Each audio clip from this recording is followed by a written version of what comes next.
Bart Edelman was born in Paterson, New Jersey, and spent his childhood in Teaneck. He earned both his undergraduate and graduate degrees from Hofstra University. He has taught at Kingsborough Community College of the City University of New York, Santa Monica College, West Los Angeles College, Long Beach City College, UCLA, and Glendale College, where he edited Eclipse, a literary journal. Most recently, he was appointed to the affiliate faculty in the MFA program at Antioch University, Los Angeles. Bart was poet in residence at Monroe College of the State University of New York. His work has been widely anthologized in textbooks published by City Lights Books, Etruscan Press, Fountainhead Press, Harcourt Brace, Longman, McGraw-Hill, Pearson, Prentice Hall, Simon & Schuster, Thompson, the University of Iowa Press, Wadsworth, and others. He has been awarded grants and fellowships from the United States Department of Education and the University of Southern California and the LBJ School of Public Affairs at the University of Texas at Austin to conduct literary research in India, Egypt, Nigeria, and Poland. In addition, he received National Endowment for the Humanities grants for a series of lectures at public libraries on the common good, individualism and commitment in American life, and Trials Toward a New Western History. Collections of his poetry include Crossing the Hackensack, published by Prometheus Press, Under Damaris's Dress from Lightning Publications, The Alphabet of Love from Red Hen Press, The Gentle Man, Red Hen Press, The Last Mojito, Red Hen Press, The Geographer's Wife from Red Hen Press, and the latest book, which I have right here, Whistling to Trick the Wind from Meadowlark Press. Bart lives in Pasadena. For more information and to order Bart's books, visit him at bartedelman.com. Please welcome Bart Edelman. Thank you very much, Sandy. It's a pleasure to be here.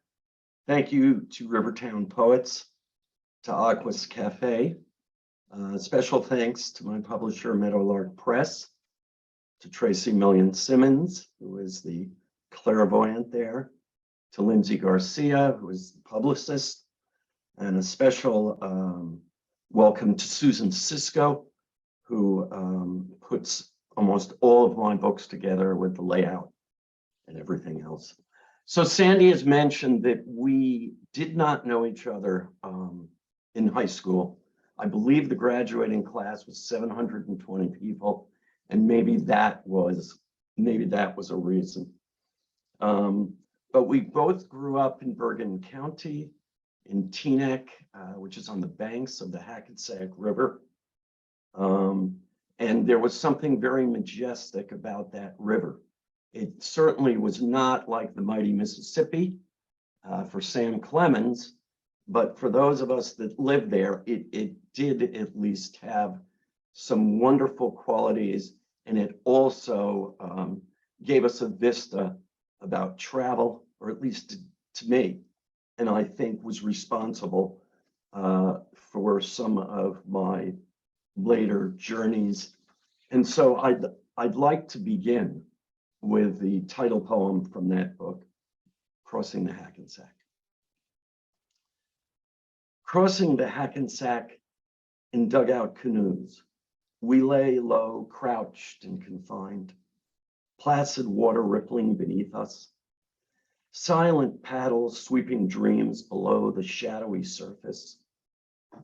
Long we drifted downriver in darkness, secrets safely stowed, courage our sole cargo. Closer and closer the banks became. Bravely we scanned treetops among the Teaneck timberland, searching for a sign of life, hoping to heed a sound familiar, faint, awaiting welcome Indians along the shore. Only the lone cricket's chirp met us floating toward land, our tired hands laden with gifts, clutching plastic trinkets and treasures, traders of a new age. Dawn pressed the water's edge, stirring us from restless slumber, humbling the sojourn we sought. Emptiness graced the ground. In either direction, space stretched from one end of the earth to the other, a canvas of desolation. If not for youthful wisdom, we might have remained there forever, huddled together, splinter to splinter, fighting off frost and morning dew, stuck with the vision of Geronimo. But slowly we retreated, homeward bound, pushing our paddles out from sludgy banks, embarking on safe passage. Crossing the Hackensack in dugout canoes, we sat erect, charting the course before us, waiting still, waiting still.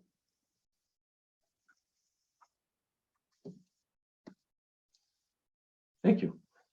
The next poem I want to read is actually the title poem from the second book, which is called Under Damaris's Dress.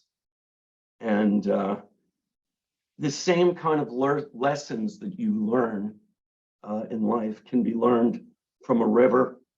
They can be learned from so many different things. Sometimes it's from another person, and it's a much more intimate level. Under Damaris's Dress.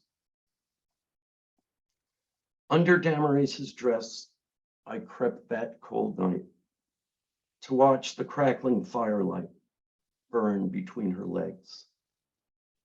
White winter snow dropped flakes against the window pane, and inside I remained to cross the orange lake. My trembling hands she covered, my wild eyes she closed. With only words that she would know, she taught me how to love her. We lay so near, the fear so far, I felt my life unfold. On silken sheets, in tints of gold, I caught a falling star.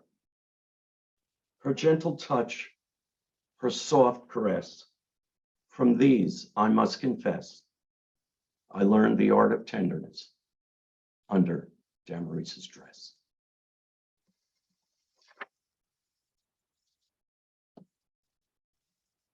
Other lessons to be learned, sometimes family lessons, ones that are part of our history, some pleasant, some not so pleasant. This is called Black Cadillac. The elongated fins, a flying fish on wheels. Grandpa's shiny new black Cadillac floated down the block at twilight and beached itself in the concrete sand. 3 toots of the horn brought us screaming from the house. We swept around the immaculate sedan and gazed in astonishment. He'd really gone and done it this time. Grandpa stood in his blue pinstripe suit with his back to us, whistling "Take Me Out to the Ball Game" and smoking a Tarryton. He jingled a pocket full of change, stroked the long string of keys, and turned towards us grinning. "So what do you think? Anyone up for a ride? It's only the shank of the evening. I think we need to go nightlifing. Get inside, put your pajamas on. We'll be out until the wee hours." Past the frown on Mother's face we dashed, ready for adventure. From our bedroom, we heard the exchange of raised voices, cross words, a painful, drawn-out sigh, then nothing but silence, and an engine ignited. By the time we reached the street, he was gone. We could barely make out the slippery tail flipping in the wind, swimming far out to sea, as if it had not even been there. Mother told us calmly that he had other stops to make, but we knew the reason he didn't stay, why she always chased him away. Months later, when Grandpa came calling for us, willing to explain, he was driving an old brown Chevrolet.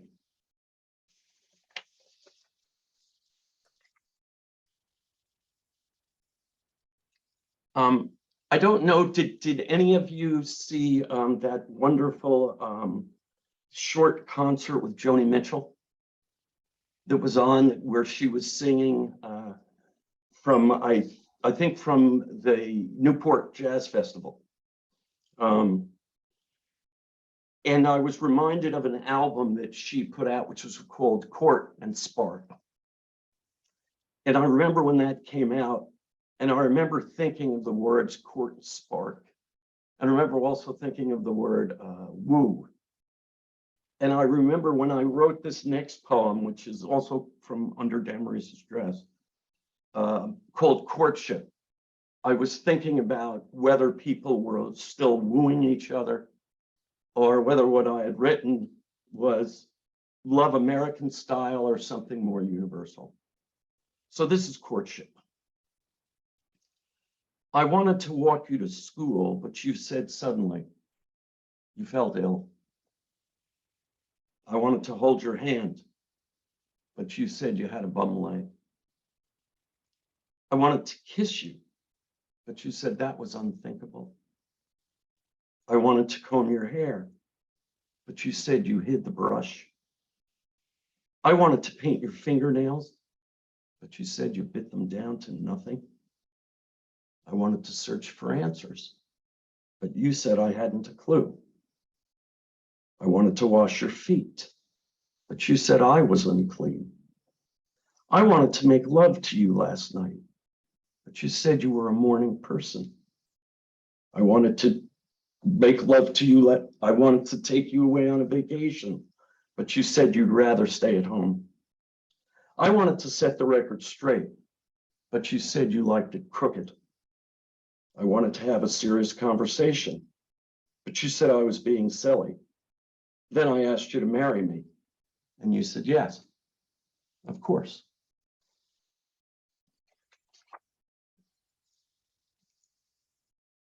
The next poem is from the third book called The Alphabet of Love.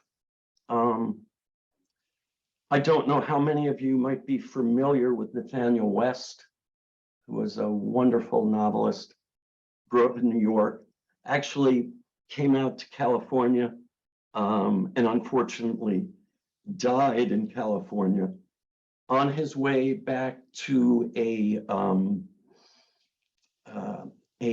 dinner party that F. Scott Fitzgerald was holding. Nathaniel West had just gotten married to his wife, Eileen, who was actually a sister of S.J. Perlman, the humorist. And unfortunately, West was known for being a terrible automobile driver. And all of his friends would not drive with him. Either Eileen would drive or somebody else was drive. And this was just about 2 weeks, I believe, after they were married. And they went to Mexico, kind of a late honeymoon. They never made it back. This is a poem that's called Day of the Locust. And a locust is a set of geometrical points that satisfies a certain equation. West's famous book was called Day of the Locust, but this is Day of the Locust. Amid the discarded shards of hope, the twinkling glass shadowed the roadway that cradled Route 111 and Route 80 in the palm of a giant, unforgiving hand, which finally closed midway between Calexico and El Centro. There wasn't even a moment for them to say goodbye. Eileen's watch stopped at 2:55 on December 22nd, 1940, as she lay twisted in a ditch, while Nat toiled with his last breath, gasping on the asphalt. For both of them, time ceased to exist. Gone were the books, the hunting trips, and the children who would never be. The wedding dishes, still packed, lay at home in boxes, as if they somehow knew destiny had no business eating breakfast. They had waited a lifetime for each other, and now West had failed to yield the right of way, ignoring the only glaring sign on that Sunday afternoon. trading his belief in the party dress for the politics of the open road, dangling behind the lethal wheel. And when it came to pass, it certainly wasn't the crash of the 30s that killed them, or the Pontiac sedan driven by a fruit tramp whose hand West would have gladly shaken on any given night. For what ultimate purpose was the locus of fate formed, if not to crack the clock that bled drop by drop out along that lonely boulevard? Had the gods bothered to look down that cool winter day, they might have seen a million teeming dreams rising up to meet them.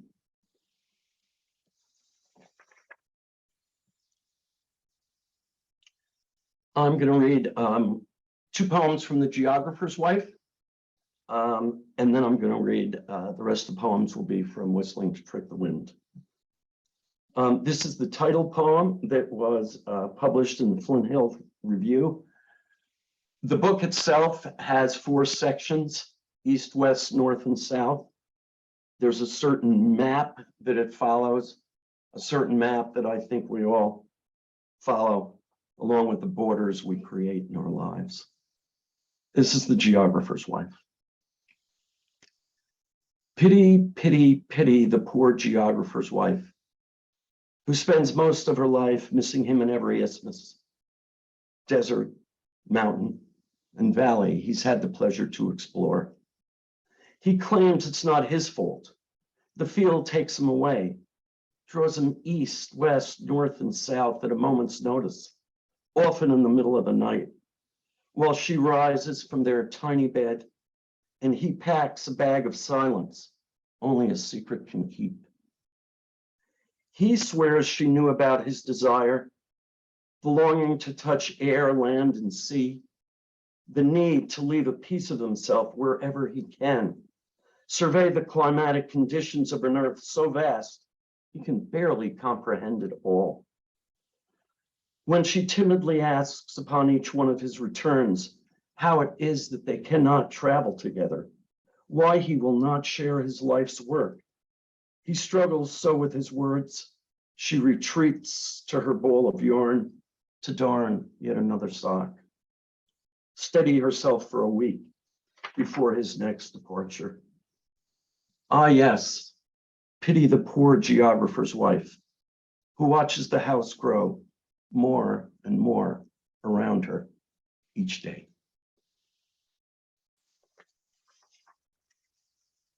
And then this last poem from this section. It's a poem called Girls Like Linka. I think those of us who teach, especially those of us who teach writing, creative writing and literature, find that our students are a little more open to us with what they're writing and what they're sharing. Girls like Linka. Girls like Linka pin their hair to the wind, 10 strands at a time, when the first sign of trouble threatens to overtake them. Girls like Linka dream of nothing but boys who know how to cruise up and down the cruel avenues that litter their lives. Girls like Linka behave badly at parties their mothers make them attend, if only to raise suspicion, so they will not be invited again. Girls like Linka turn away from their fathers at that time of month, wishing the moon was a stranger with a spare cigarette. Girls like Linka love no one but themselves, always dressed in black, each day a service, every night a funeral.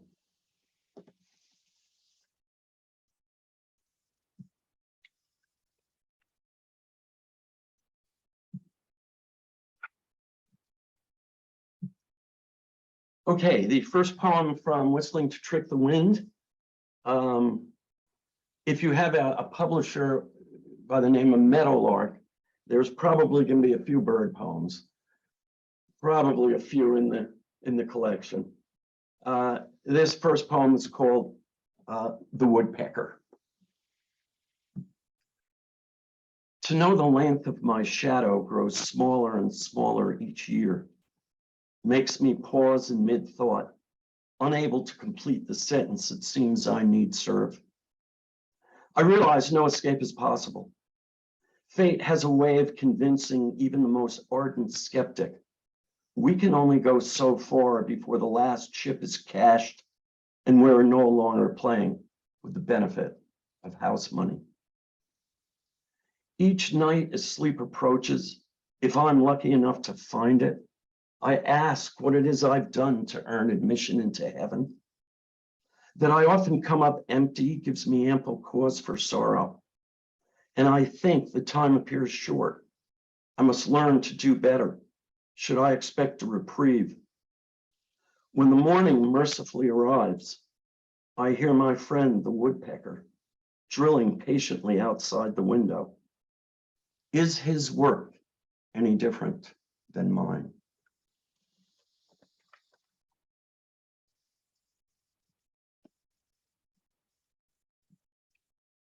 They used to give out surveys. I don't think they do this in elementary school anymore. Maybe they do. They used to have the students vote on who was the most respected person in the country. And very often it used to be a political figure. And I think nowadays it's probably, for kids, it's probably more sports figures. It's probably musicians. It's probably actors. And so this is a poem for George Clooney. And it's called I Love You Truly, George Clooney. Oh, George Clooney, what I wouldn't do for you.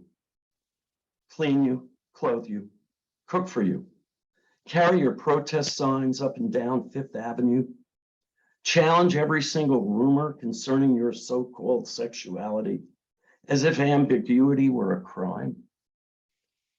Oh, George Clooney, if I could only come home to you each night in Staten Island, we'd make beautiful music until the wee hours. You'd see.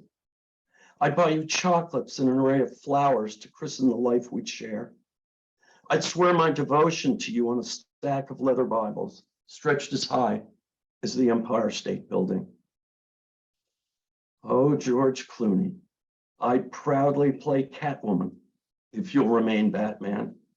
And you won't desire Lake Como once you view the little nest I've built for us on Richmond Avenue, one story above Al's Deli, where the brisket and rye make you tremble inside.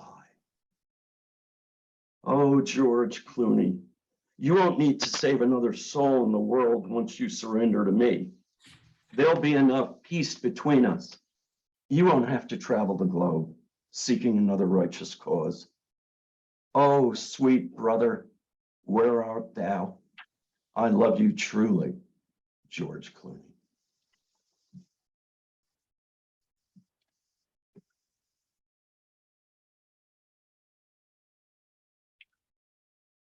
Besides getting recognition, actors, politicians, I think all of us need some type of recognition every single day of our lives.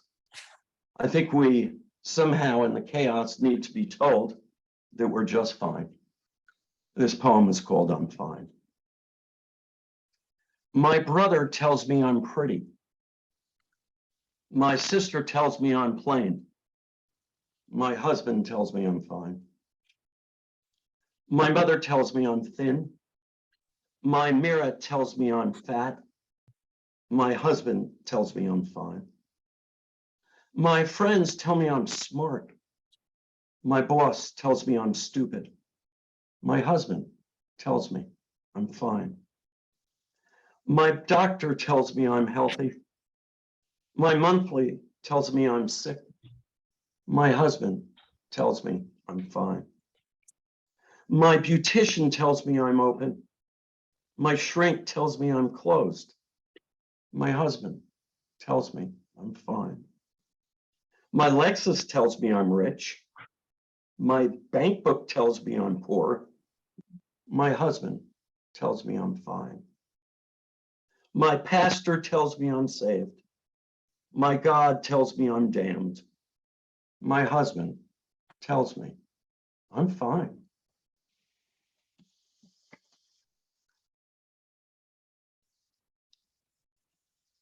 I want to read the next poem for Lindsay at Meadowlark Press, who, as I said before, does publicity. And poem is called Revelation. And I imagine every day we go through life, there is just another revelation that is brought before us. Revelation. When my father revealed he once murdered a man in Canada at the age of 19, it failed to surprise me. He never told me the exact details, and I never asked, knowing the admission was more than enough. He was 92 and ready to call it a life. The few times I saw him before the end finally came, he referred to it as the incident, and he seemed to feel perhaps my total lack of reaction gave him permission to mention it again, as if this were his dying request. The last day I visited him, I gathered up the courage to question whether my mother knew about the so-called incident at any time before she passed away, but he simply muttered, "Never," paused for a moment, and then said matter-of-factly, "I'd rather kill myself than admit such a thing to her." After my father's death, for the first time since I was a small boy, I began to wish I were not an only child, remembering how lonely I felt on certain weekday afternoons in the white heat of summer when the weight of tomorrow had not yet arrived at my front door.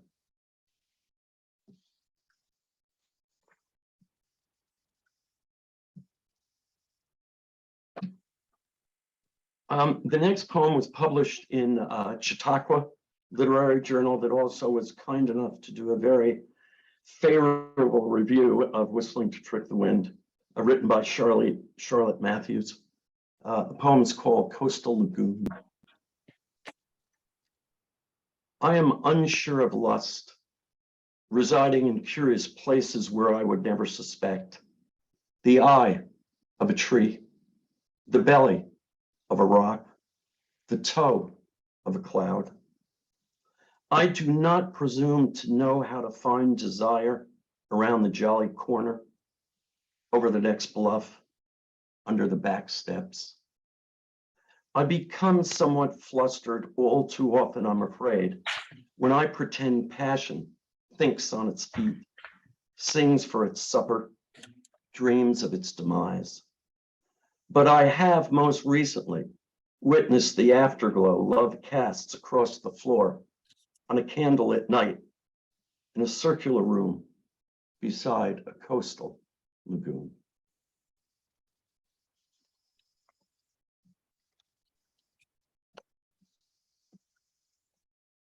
There are three more poems. The next one first appeared in Bryant Literary Review. I'm sure some of you are aware of Dylan Thomas's Villanelle. Do not go gentle into that good night. I wanted to write something that was very different. Dylan Thomas wrote it about his father, or a father figure. And of course it was "Do not go gentle into that good night. Rage, rage against the dying of the light." I saw something a little differently when I wrote this, and when I wrote this for my mom. This is called "Go Gentle into that good night." Please, please go gentle into that good night. Old age should never burn at close of day, and do not rage against the dying light. Wise women at their end know death is right, because their words leave little left to say. Please Please go gentle into that good night. Good women watch each wave and see how bright their deeds have danced across the silver bay, and do not rage against the dying light. Wild women catch and sing the sun in flight. They learn to let grief hurry on its way. Please, please go gentle into that good night. Brave women near the last adjust their sight through eyes that search to find a final ray. They do not rage against the dying light. And you, my mother, climb the lofty height. Bless every step you calmly take, I pray. Please, please go gentle into that good night, and do not rage against the dying light.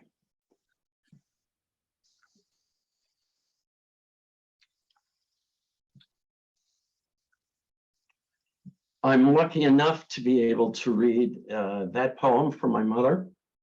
And this next to last poem is a poem for Kim, my wife.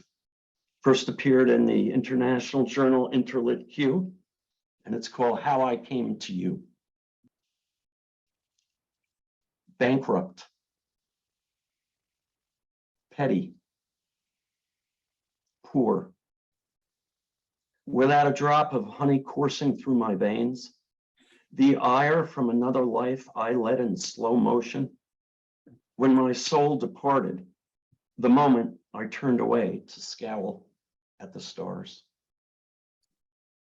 Aimless, shiftless, stuck in nothing except the mire I could not escape, but grew to embrace. Because once you wear the cloak of loneliness, day in and day out, you don't know how else to dress.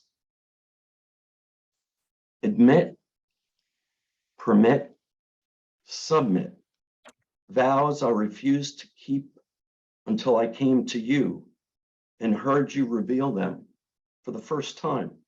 This gift, a blessing to free me from myself.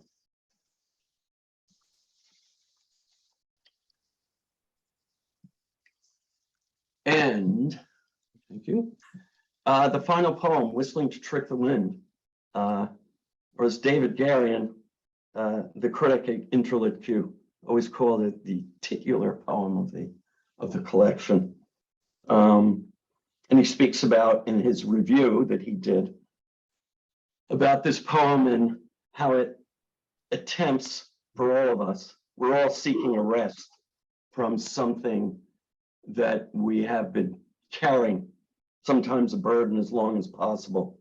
This need to find a sense, peace, unity somehow before our last breath. Whistling to Trick the Wind. Ran out of words, one letter at a time. Found no use for them. Spoke in speechless sounds only the deaf can hear. Lost his job. Refused to repeat destinations. The train passed as it wound its way from the mouth of Manhattan through the belly of Brooklyn. Gave his friends the heave-ho when they requested an intervention, paid the neighbors for their services, climbed up the roof in the dark and communed with the moon. Came to believe in a God whose perfection was never in question. Promised to wire his mouth shut if the Almighty would agree to keep his miracles to himself. Lived a rather fruitful life in the company of boulders, too old and tired to converse. Took his final act of contrition, whistling to trick the wind. Thank you very, very, very much.